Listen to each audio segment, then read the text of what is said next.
Welcome back to Sovereign Alchemy. I'm Cindy Carter. This is episode 13. It's finally episode 13. It's the close of conjunction, which was phase 4. And I'm just going to pause right here and say that was a challenging phase because I know what this phase has asked of you. I know because it asked the same things of me. I wasn't exempt for this phase. It asked you to meet the parts that got left behind. The tender ones, the young ones, the ones that were still sitting in moments that were really heavy. It asked you to face your whole story, not the edited version of you, the whole thing, with all kinds of honesty and without abandoning yourself. It did ask you to stop choosing between strength and softness and find out what happens when you let them operate as one thing. And underneath all of that, it asks for something nobody talks about very much. It's faith. Not the kind that comes with some guarantee, not the kind that arrives with evidence and then asks you to believe it, not like a synchronicity or some so-called miracle. This is specific. It's not glamorous at all. It's quiet. It's faith. It's faith required to hold a space for yourself. That's not even finished yet. The space is still in flux. It's still moving. That's what conjunction really asked of you. And if you're still in it, if you're listening to this and thinking, I'm not there yet, I do not feel whole yet, well, wholeness might be a stretch for you to even think about, but does she think she's whole? Well, whatever you're thinking, good. Stay right there because those are the unfinished feelings that are not really part of any failure on your part. This is the work, doing exactly what the work does. Fun, huh? So I want to talk about something that I call immaculate space, because it's what conjunction has required of me personally. It wasn't about self-care or any kind of affirmations to bring me out of it. It wasn't about some bath with the perfect things in it. It wasn't about some kind of candle or some kind of journaling. It was about holding immaculate space. And what I mean by that is, in this space, it's a completely clean and uncontaminated space, like a container. And this space is held for you, yourself, while every emotion runs through you, while every thought loops around, all the anger and the grief or the disbelief, whatever's happening, all this confusion in your mind and this logic that won't really get you out of this space. Just let all of that move through this space without collapsing into any kind of identity about it. You know, this is about not becoming the anger, not becoming the grief. You see the grief without becoming the story of what was done to you. That's the immaculate space. And I'll tell you honestly, it's one of the most demanding things I've ever done, because every tendency wants to grab onto some way of thinking or some way of justifying it. So all your emotions based in whatever the situation is just keep surfacing. Each one wants to demand some kind of resolution or vindication or fill in the blank, whatever. And the real work of this phase was to just see each one of them and feel each one of them, and then hold the space clean. Clean of any logic and clean of any societal process. This is a clean space where we don't even name the thing. We don't identify the thing or blame the thing. Just this betrayal, I see you. You're moving through. I feel it, but you're not me. This isn't detaching from anything. This is the most intimate relationship with yourself that you'll ever have. It's a connection.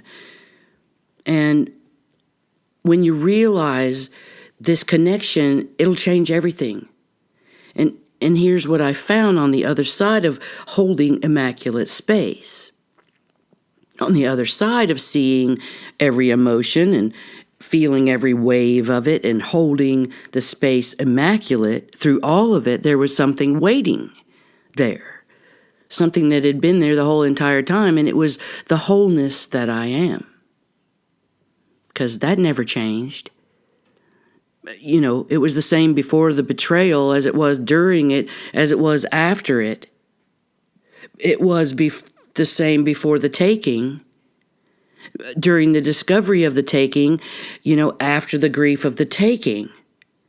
The wholeness was always there. It didn't leave with what was taken. It didn't fracture itself when the story broke open.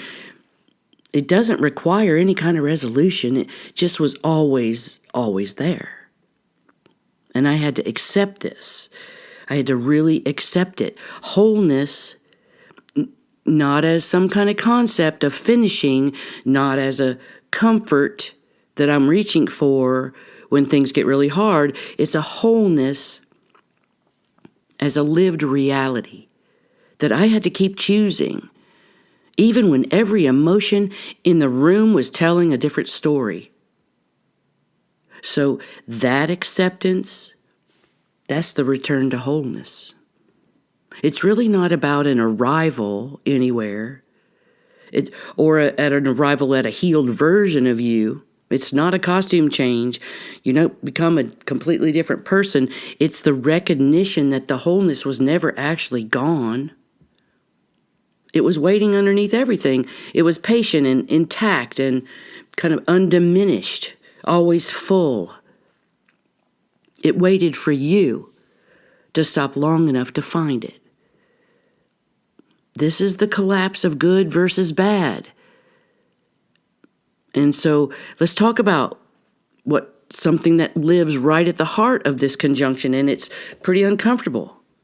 When you're in the middle of some kind of betrayal, whatever it is, real betrayal or real violation, real taking of something that was yours, or whatever issue you face, there is an internal war that starts. On one side, the part of you that knows what happened was wrong, was really wrong, and that's clear. That has a right to be clear. And on the other side, the part of you that turns it inward and questions, somehow, some way, did I contribute to this? Did I call it in? Maybe you thought you weren't enough, or you thought you were too much, or you should have seen it coming. Well, that war, that good versus bad, that being worthy versus being unworthy, this clear versus being like muddy, it's one of the most exhausting things that you could do. Humans carry all kinds of things. Let's not carry this good versus bad every day, because conjunction asks you to do something radical with it. You're not going to decide who wins. We're not going to resolve it by landing on one side. I am right. But you're collapsing the whole thing, the whole issue. Because here's what's true. You're not the wronged party, and somehow also responsible for doing something wrong to yourself. You're a whole human being who encountered another person's misalignment while living in a world full of misalignment. This is the collapse of good versus bad within yourself. It's the recognition that your wholeness really doesn't require a verdict. You were whole before the story even started. You were whole inside the story, and you will be whole when the story is done. The verdict doesn't touch the wholeness. Nothing does. That is pretty much conjunction completing itself. So let's look at the cellular level and what happens when immaculate space, goes inside the body, which is you. When you hold space for yourself, it's going to go inside your body. Energy does. And when you hold a clean container for yourself and you allow emotions to move without becoming the emotion, well, your nervous system does something really awesome. It begins to trust you. I mean, think about that for a minute. Your own nervous system trusting you. It's the same nervous system that's been bracing and protecting and holding stories as present time danger in your awareness. And your body reacts like it's happening right now. It begins to receive a new signal. Like your nervous system might be hearing, wow, is she not going to abandon me this time? She's going to stay here and let this move through? Wow. I don't have to hold this anymore. You mean this is a clean space? That's a conscious choice.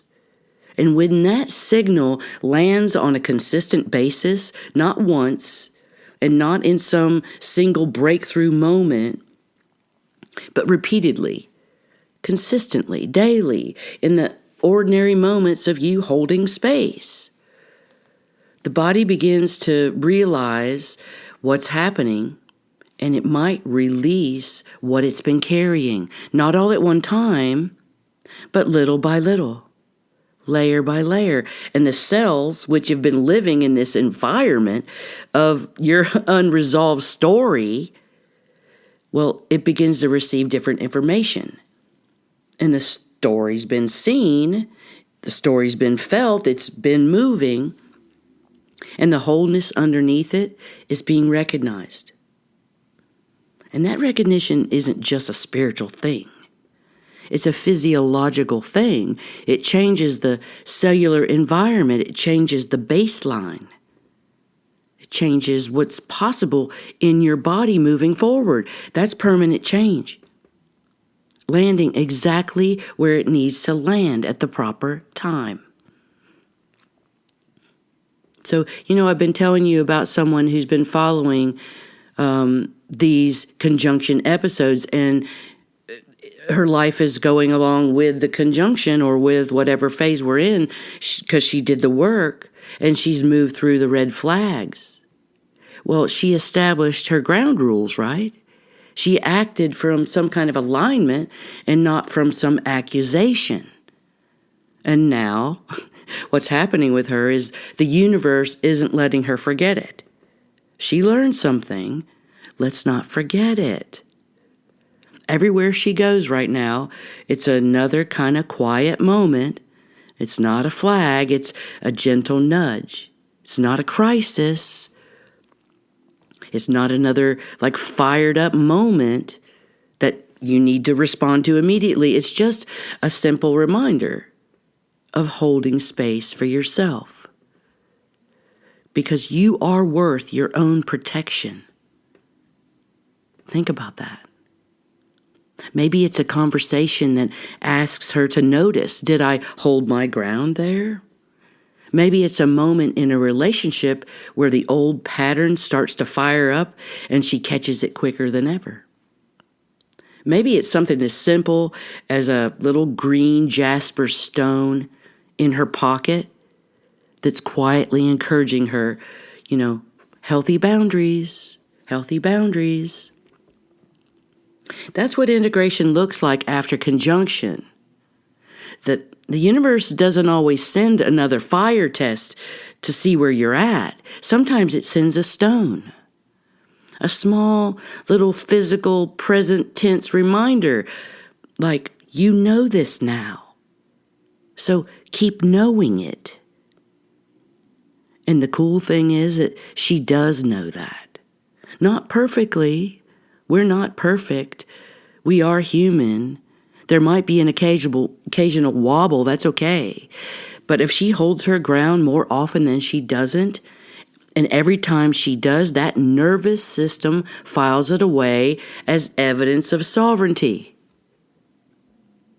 real-time sovereignty, this building, this compounding. It's bringing a new foundation to the self. That's conjunction doing exactly what it was designed to do. So anyone right now that might be in this phase and they found it, really harder than they expected, well, you're not behind, you're not doing it wrong, you're not missing something that everyone else seems to have figured out. Conjunction is hard because it doesn't look like progress from the inside, because conjunction is just asking you to hold the space, hold the paradigm, hold the faith, while something inside you is reorganizing so deeply that you might not even see it in real time. And then one day you might notice it. That story that used to be so loud, the loudest thing in your mind, it seems quieter now. The part that used to go to war with itself has suddenly stopped fighting. The wholeness that was always there is kind of recognizable now as a felt sense in the body, while you're making coffee or walking outside or basking in the sun, while holding a small green stone in your pocket and feeling, yeah, I know this. I've always known this. That's the return to wholeness. It's not a destination. It's like a recognition. So welcome back to yourself. See, this is the work. Collectively, we're being asked to hold immaculate space too. For a whole civilization is reorganizing itself, and you can feel it.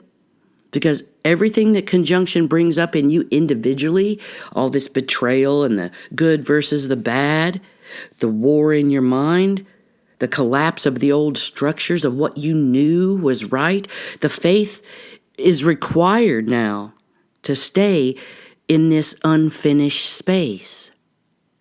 Because it's happening at a huge scale right now on Earth. The institutions are reorganizing. All the narratives, good and bad, are collapsing. Old things that were really certain in your life are dissolving faster than new ones can form. It's an uneasy place if you don't know about immaculate space and your collective nervous system, just like the individual nervous system. It wants to grab onto something. It wants to land really firmly on one side or another. It wants to be right. It wants to resolve the war by declaring someone as the winner. But conjunction is inviting you, or those of you who have done this work, to hold this space, to acknowledge this space and keep it clean. No blame, no shame. You can feel the full weight of what's happening without becoming it. You can stay whole while everything else around you reorganizes. It's not a passive event. It's really the most active, sovereign choice a human can choose. A whole human. A human being in a fragmented old world split up. Well, here you are holding immaculate space. That's planetary medicine.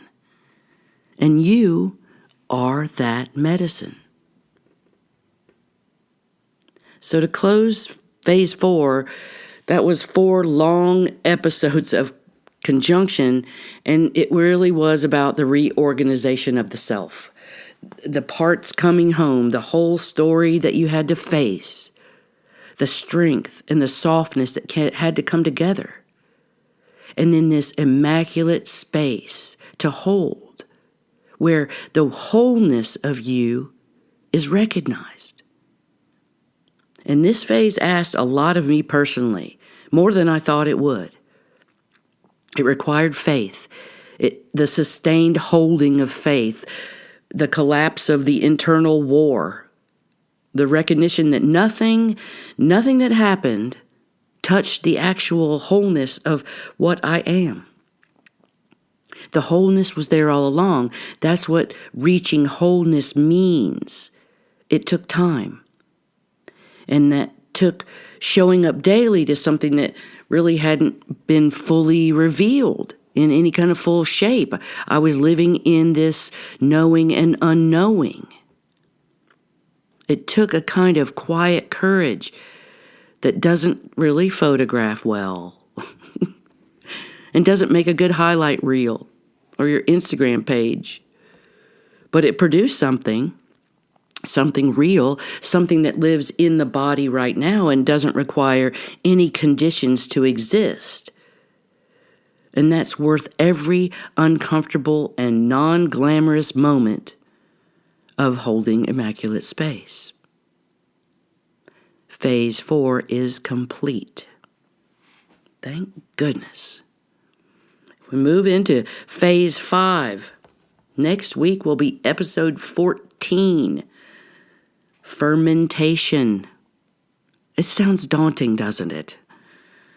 So kind of prepare you for the shift, because everything that you burned and dissolved and sorted through and integrated in your being is about to become something. Not just a healed something, because a wound doesn't just close in fermentation. It becomes really useful and meaningful, and it becomes yours to offer. Your pain was never wasted. That's where we're going. So come ready. Take a breath. Feel your feet. Welcome back. Thank you for staying sovereign, and see you on the path.